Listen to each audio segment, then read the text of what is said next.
ডাক্তাররা বলেন কারোর যদি ABCD রোগ না হয় তাহলে সে পুরো জিন্দেগিতে ভালো থাকবে। ABCD রোগটা আবার কি? এতে একজিমা, বিতে ব্লাড প্রেশার, সিতে ক্যান্সার, ডিতে ডায়াবেটিক্স।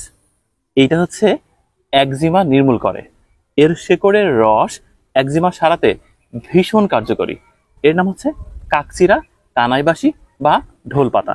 দেখেন, মনে হচ্ছে আকাশ থেকে ছোট ছোট নক্ষত্র খসে পড়েছে সবুজ ঘাসের উপর।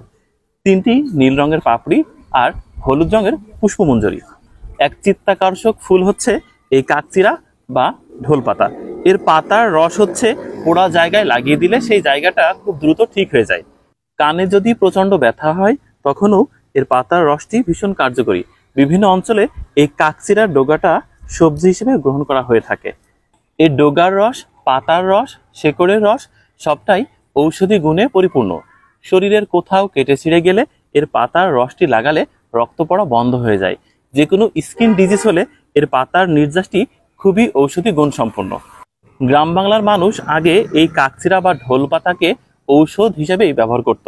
এখন প্রায় দেখাই যায় না।